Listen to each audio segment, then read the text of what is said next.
Hi, it's Dawn. Welcome back. So we're going to call today's color theory the mixed bag because we've got 3 Daniel Smiths, we have 1 core, and then we have 2 mission colors, which, you know, I know they're not the best brand. This particular one, Bright Clear Violet, has 3 pigments in it, and this one, Red Violet, has 2. Light fastness, though, is showing 5 on the first one, on this Red Violet, which is pretty good, I think, relative to the cost of the paint. And then this one's showing a 2.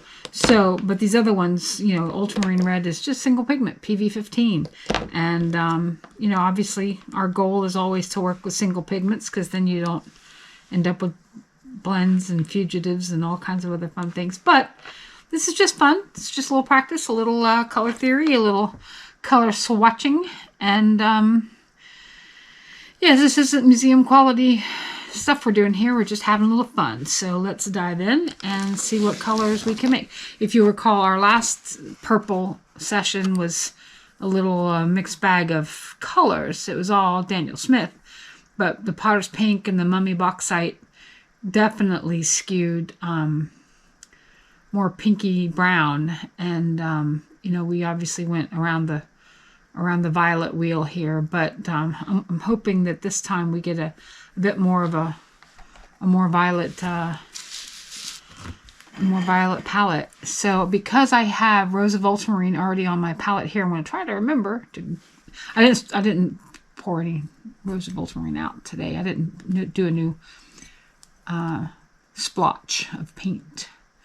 So let's play with these colors, and I absolutely am a huge fan of Rose of Ultramarine.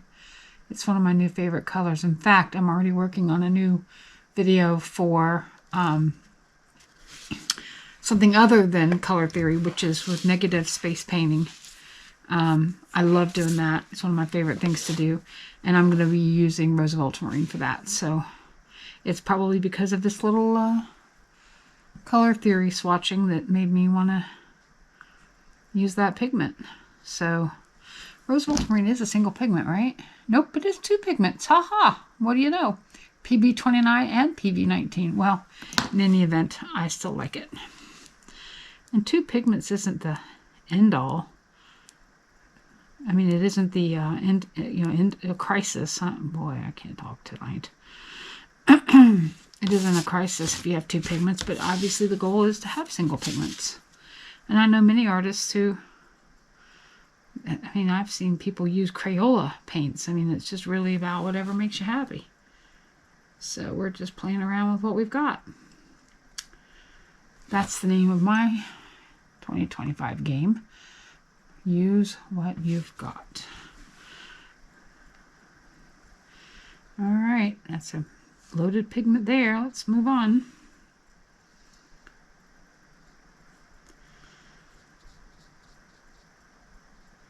As I mentioned before, I'm using a Tim Holtz stencil here.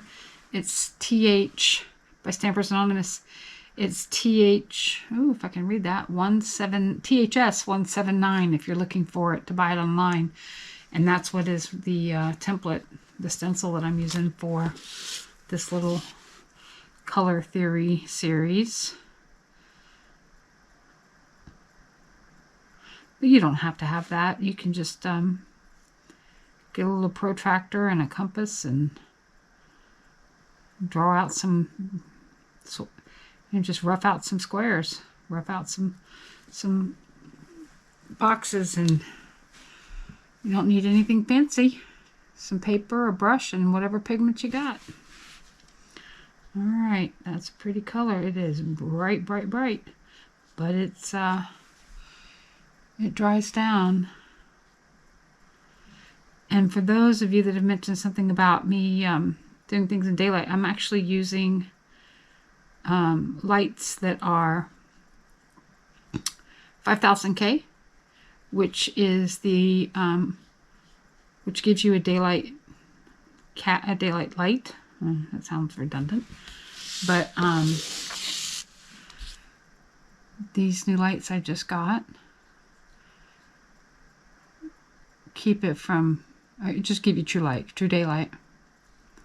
I'm not saying that right, but you know what I mean.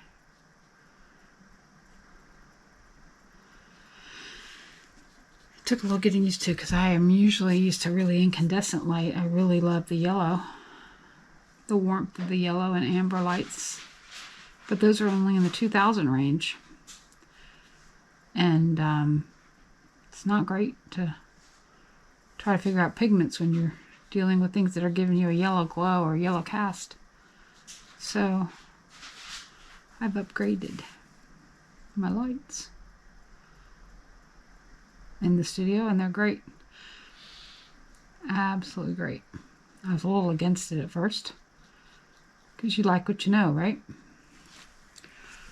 But I was quickly brought around. Ooh, oof, oof, oof, oof. Too much, too much, too much. All right, well, we'll deal. We've dealt before. We'll deal again.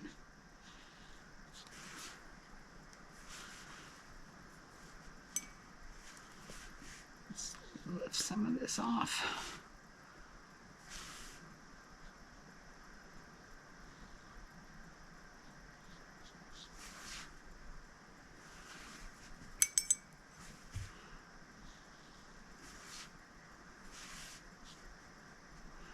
I'm enjoying the granulation of this color, which is why I think it was on my short list of colors to use on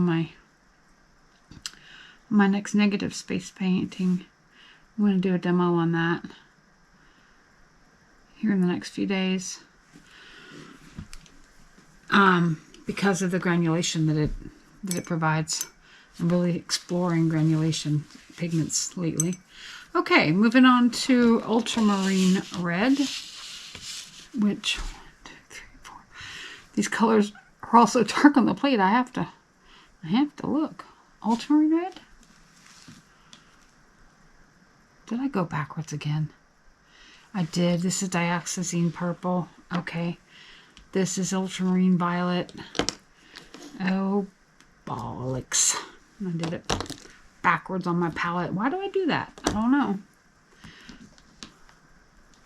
Alright, so pardon me while I get my orientation squared away here. Alright, Rose Ultramarine here. So we're going here next, which absolutely... Oh.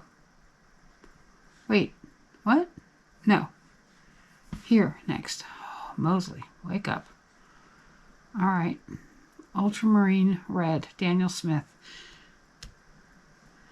So what I've done on these wheels, in case anybody has not noticed, is anytime it's a deviation from Daniel Smith, I'm putting, mission, and then Q for core. Oops, I'm off screen. That's not helpful. I put Q for core and then M for mission and M for mission, so that I just know when I'm going back and I'm looking at something. All of these names, bright violet, that's going to kind of lend itself to go, wonder what that would be. Okay, so Ultramarine Red. Let's stop talking and start swatching.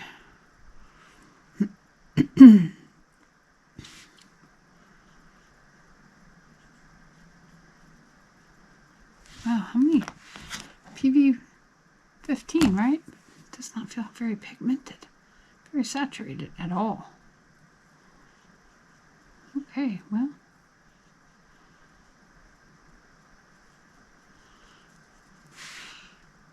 Let's see if we can load up some more pigment on this brush and get this a bit thicker and a bit, wow,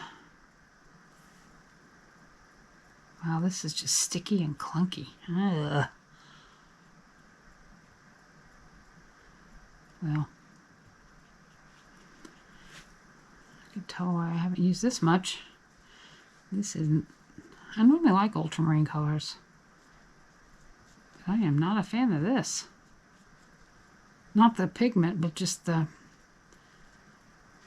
suspension of it in with the binder. That is clunky and yucky. All right, moving on. I'm going to add a little bit of water just to see if I can... Actually, what I'm going to try to do is see if I can get a little bit better... a better flow on the palette before I put it on the paper. And get these pigments kind of mixed back up again with the binder. And See if I can get a little better reaction. This is not a great reaction to this. Maybe I've just got an icky tube. Because this just feels like marshmallow fluff. Okay. It is what it is, people, but that is not fun.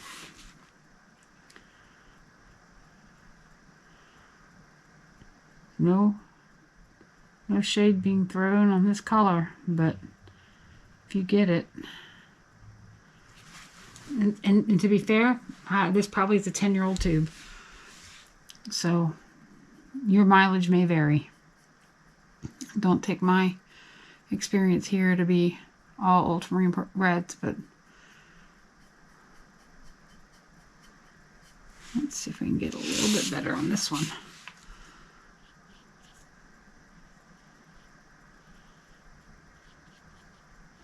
And the thing is when you try to charge it, load it up with more pigment, all it does is just kind of move it around instead of add to it, like in a wet on wet situation like I was trying to do there. It just didn't want to take any more pigment, like it's totally saturated. And I know it's not because I can see the paper through it. Alright, I'll stop complaining. Like, I really want to load this pigment up in here and get a nice deeper tone than it's given me, but it just wants to sit there in little puddles. And all right, well, carry on.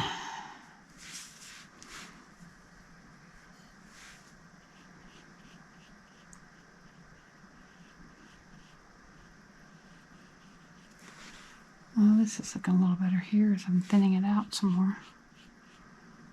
Might be just one of those pigments that's only good when it's really thinned out.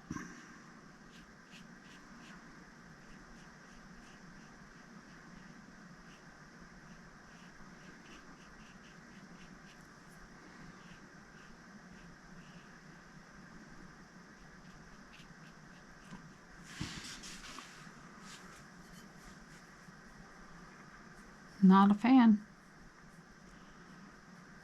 And again, purples aren't really the violets aren't really my thing either, so. Except for Rose of Ultramarine. I love that color.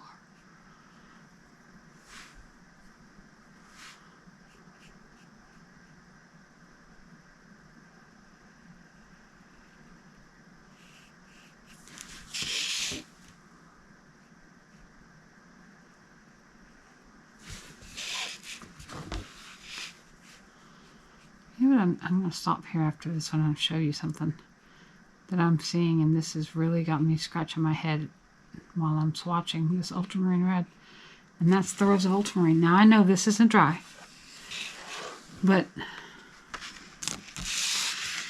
this is what I did 5 or 6 sessions ago. This and this came off the same palette, but look at how much more the ultramarine comes through on here. I know that this is dried down, but this is coming through so much more pinkier, and I am not seeing any of the ultramarine come through at all. I'm seeing all rose, no ultramarine. Isn't that wild? Okay, that's it. That's my observation. There we go. All right, red violet is next. That's this Mission color. Now, I've had really good luck and really enjoyable moments with Mission colors. And I know they're a student grade or whatever, that non-professional grade of paint, but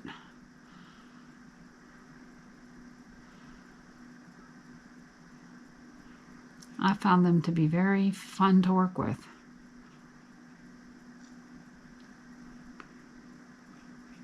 And since I'm not a museum quality artist, heck, I'm just a hobbyist. I don't care. I paint for my amusement and enjoyment. And for those that like what I do, great. So I don't get worked up over the, oh, it's not this or it's not that. Okay, I think I'm going to like this swatch, even though I'm not a big violet person. This is looking really pretty. I mean, talk about saturation. And maybe it'll be flat when it dries. I don't know.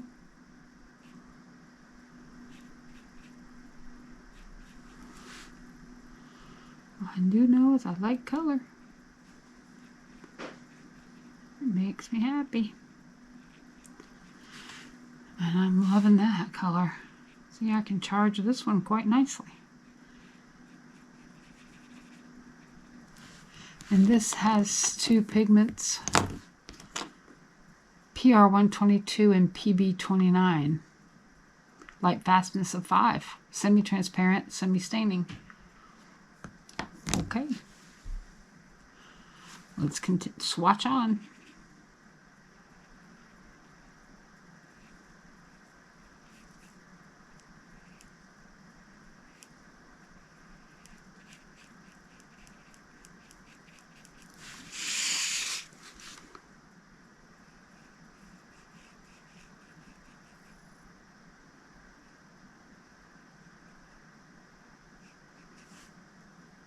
Rose of Ultramarine, you were letting me down. I'm not seeing any blue popping through, and I'm really disappointed. You need to sit in the corner and think about what you did. How can I trust consistency if you act two different ways? Yeah, I'm talking about pigments. All right. I put too much water there, but let's move on.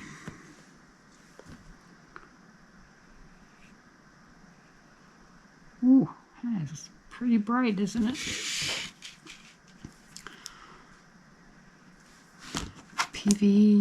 PR and PB. PR122, PB29. So, permanent red 122. Permanent red, is that what it means? P? Well, anyway, red 122 and blue 29. So there's no violet in this whatsoever. Technically.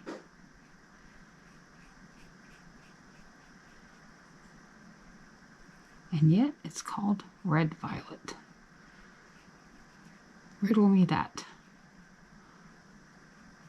I don't know. All right, here comes the... Okay, brace yourself. Let's see if we can like this color. You know how it's a live or die color here. This is a live or die square, rather. Some pigments that I love die in this square.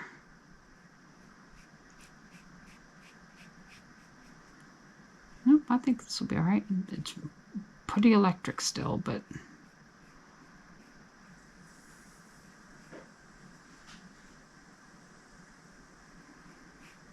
Okay. Not too much water. Let's take some of that off. All right, red violet. You're looking pretty good. All right, let's go see your cousin bright violet, which is 3 pigments, PV3, :1 PB29, which was in red violet, and PR122, which is also in red violet. So it's red violet with a little bit of violet added to it. With, okay, bright. Oops, I didn't put clear violet. I really do like to keep the names accurate. So when I go to look for it, I don't say, well, was that it? All right. Let's see, this looks pretty purple. Yeah, but it's smooth. See, look how nice that's going on. It's not sticky like ultramarine red was. I do not like sticky paint. That's going on very nice. Buttery lipstick like, but yet not lipstick, because lipstick's kind of waxy. This is going on like butter. Butter and toast, hot toast, you know? just gliding right across. Oh yeah, we're liking that. As far as the formula or the consistency of the paint, I like that a lot. So confession, I bought this is years and years ago, a set off of Amazon that was a big set of Mission paints. I think I mentioned in one of my other videos that I had bought a palette from my local art store, a place called Sam Flax. If anybody's in Orlando, Atlanta, or New York, you'll know where that is, or who that is. Anyway, I bought this watercolor palette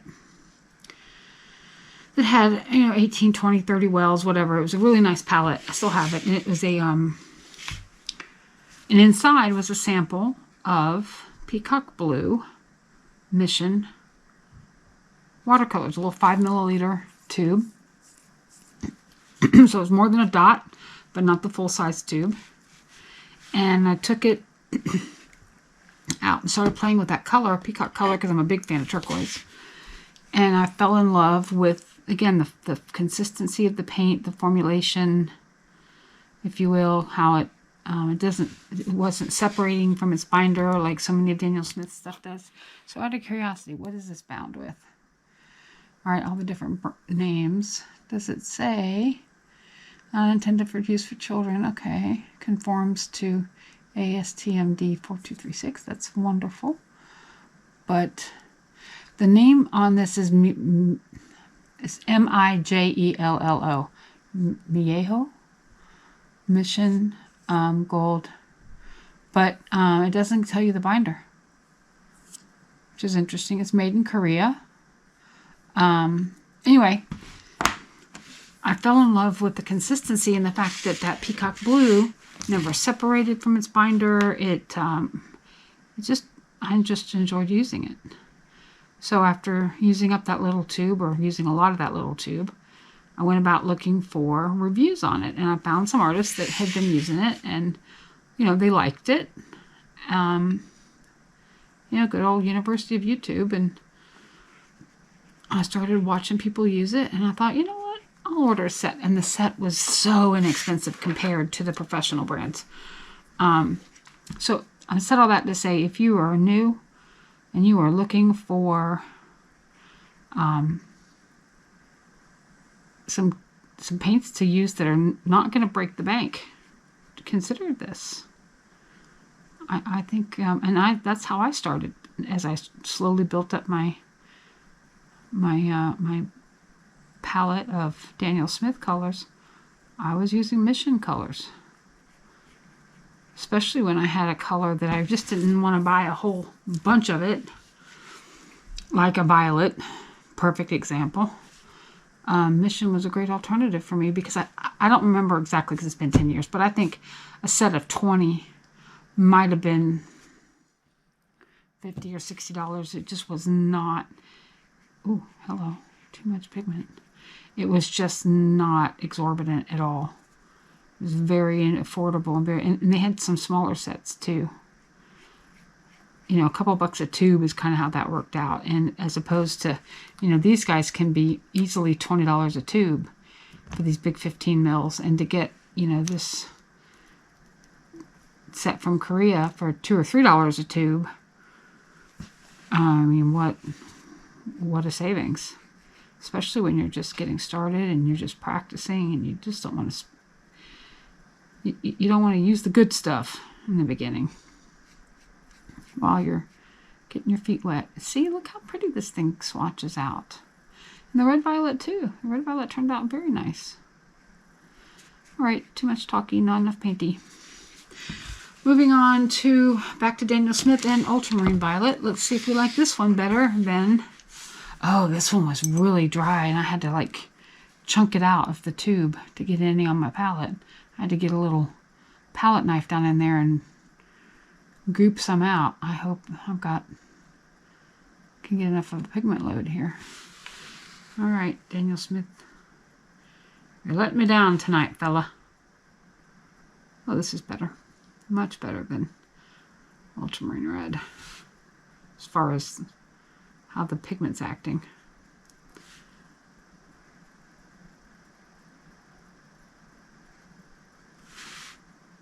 not very saturated though. Alright, but it's still better. And it's not glopping around because the binder's not giving me grief here. Alright. And I say that, and then look. Now it doesn't want to load up any decent amount of pigment on this brush. And I'm not painting any differently, I promise. Okay.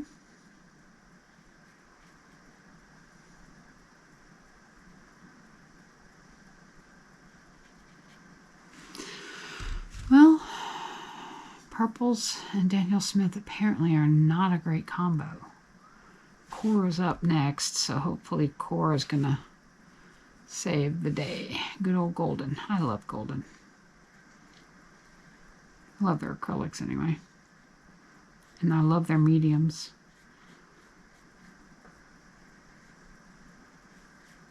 Well, that's just not behaving like I'd like. It's okay, it's just like I really want this to be a bit darker, and I want this to be even darker still, and I am going to probably at some point do a whole mission swatch, color study, whatever, and just do like a Roy G. Biv of mission, just so that I can reacquaint myself with those colors that I started with so many years ago. But that's going to be on the back burner. I've got some other things to do besides just swatching colors. I want to start using these colors to make some process videos so I can show you some things that I like to do. Some tutorials.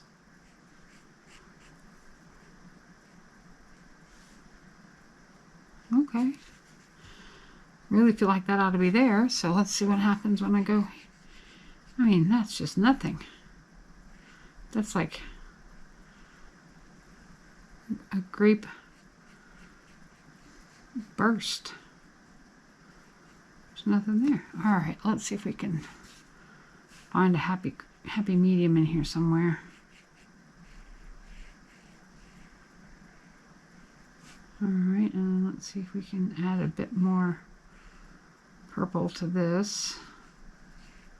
A bit more color. So I don't have to fuss with these Daniel Smiths more than I like to. Those missions, I didn't have to fuss with them at all. Fussy, fussy, fussy. Alright. Daniel Smith, I'm done fooling with you. It's time to play around with some core. Ooh, you are welcome to the party, core. Ooh. That looks black. It's not. But talk about saturation. Mercy sakes. That couldn't be more saturated if it tried.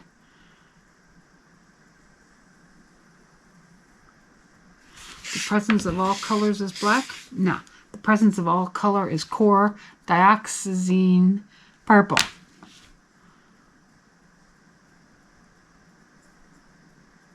I mean, can you?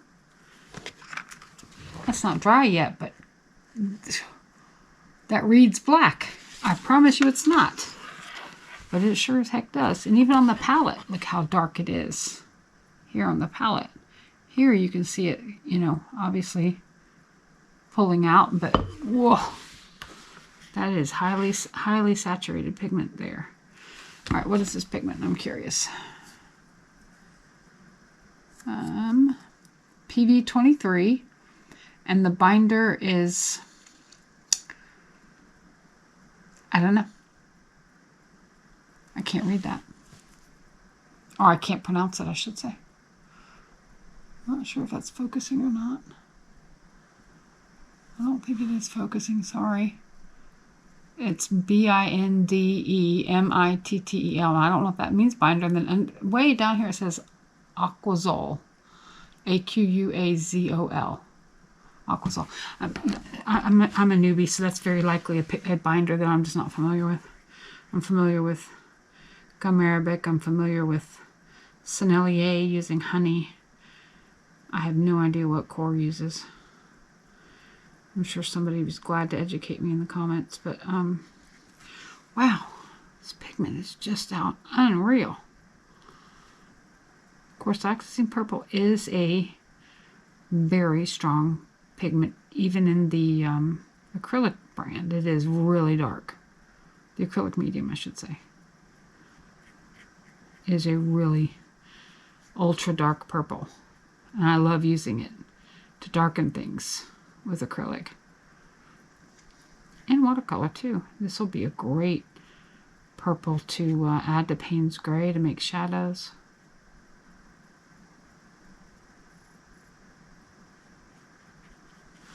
Oh yeah, this is definitely going in my permanent palette.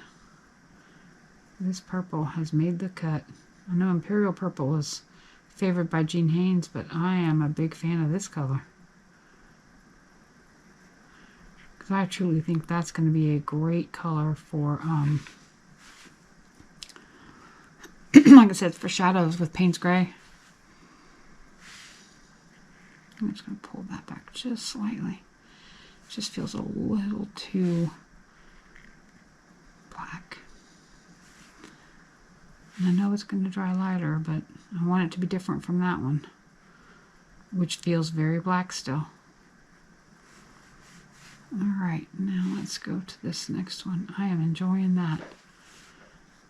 I'm enjoying the consistency of this paint. Daniel Smith is not winning me over tonight. And look how that Rose of Ultramarine has dried. It is nowhere near like this one. Frustrating. Listen, I can deal with whatever. Ultramarine red, if I know you're like this, I can deal with it. As long as you're consistent. But don't be doing me like this.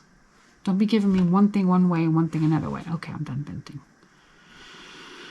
Deep breath. It's supposed to be relaxing.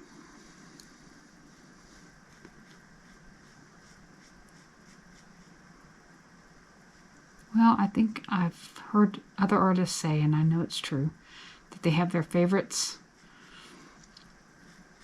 Not everybody likes Payne's Gray by Daniel Smith because it's too blue. So some people like, you know, different brands for different colors. I really should have watered that way down more. So I guess that's what I'm learning with this little study of colors in my palette, in my box of fun, is which colors do I just not like?